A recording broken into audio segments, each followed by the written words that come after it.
What's good, guys? I just wanted to do a quick video. I know I missed last week. I was actually getting prepared to go to the camp. Before I start the video, I just want to thank you all. We raised enough for me to attend the camp, and we're going to change a lot of lives, right? We're going to be able to mentor and learn to be mentored, and I'm super excited for that. I always look forward to new training, new job skills, new obstacles to overcome. I love a good challenge. Very competitive. Today I'm going to be talking to you about stepping into your passion. And to some of you, that may be all sorts of things, right? Passion is very subjective. So you might be thinking that I'm talking about I'm passionate about making music. I'm passionate about my job. I'm passionate in my relationship. Today, just for the sake of brevity, I'm just going to be discussing passion as a generic term. So the number one thing when you're stepping into your passion, you have to rewrite your story. So what do I mean by that? Well, the story that we talk about is your life, right? Your entire timeline of being, of existing on this earth. You have to rewrite that story.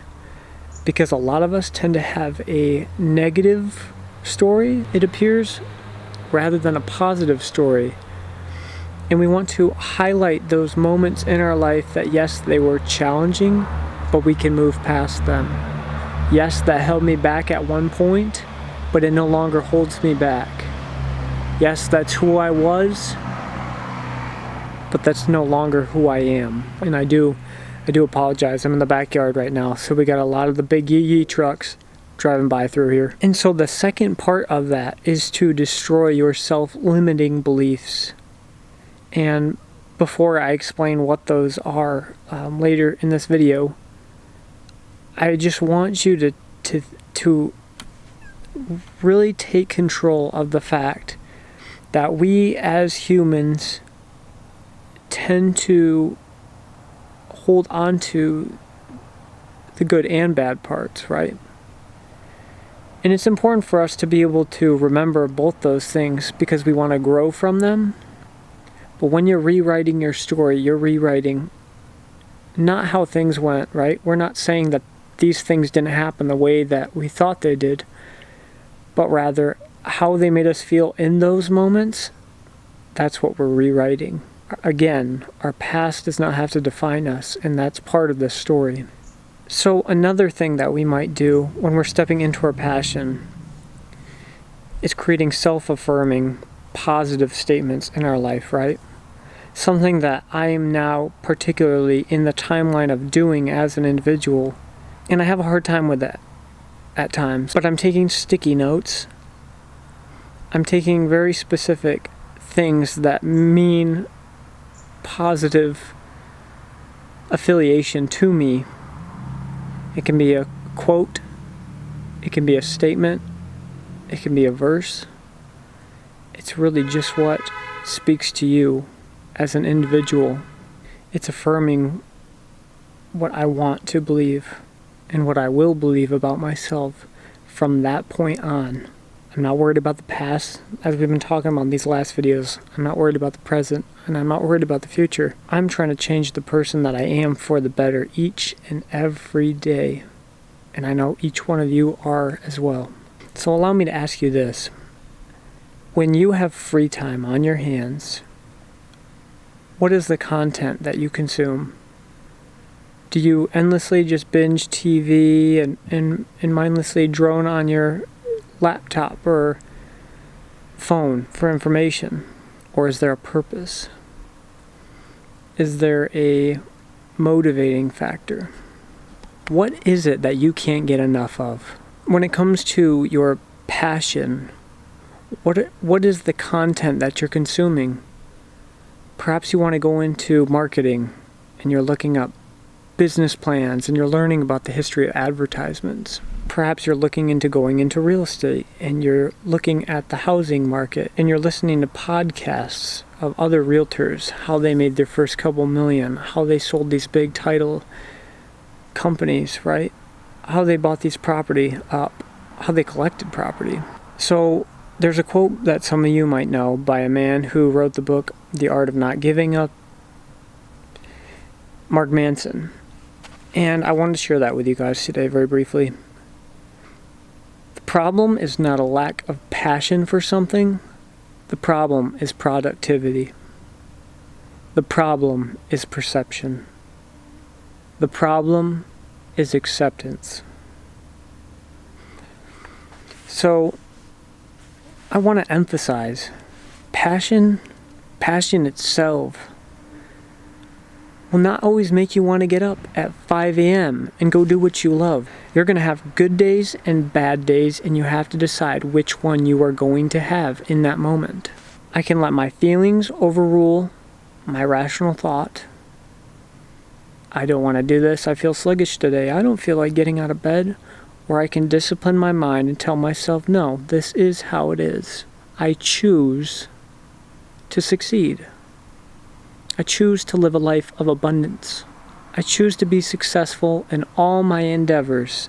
Everything I do shall prosper. So something those of you who are very much big into philosophy are going to connect with here, and that I have had to realize, right? Because part of my ego is this intellectualism. Oh my gosh, I'm just thinking about this, and this.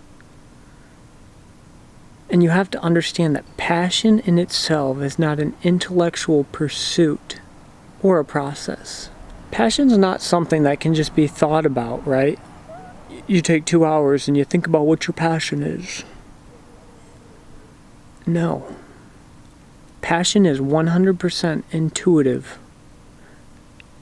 That stupid old adage that, you've seen all those romance movies? You know when you know. I hate to say it, but it's accurate here, buddy boy. It's accurate here. You do know when you're passionate about something. You do know when you're gifted at something. You do know if you're right where you need to be. So, revisiting our self-limiting beliefs. I'm getting bit up by bugs out here. God bless Michigan. So what is your biggest obstacle? Those self-limiting beliefs, that's that inner critic I tell you guys about. And I'm gonna be real with you guys here real quick. I grew up in a good home, but I had a parent who was not there all the time. And particularly during my parents' divorce, I got so much negative self-talk because I didn't do this right, or I just looked wrong, or, it was always something. And so even myself, I'm having to get out of this hump. I can play victim all day long and hope people feel sorry for me, but at the end of the day, it's you, God, and you, right? It's all you. Nobody's coming to save you. Nobody's coming to rescue you. It's you. And you got to make the choice. Do I want to believe those self-limiting beliefs that hold me back from a lifetime of success and abundance and a great family life in the future? Absolutely not. So those statements, what do they look like? Perhaps it looks like, I can't. I'm incapable. I'm unable to do that. I won't be successful.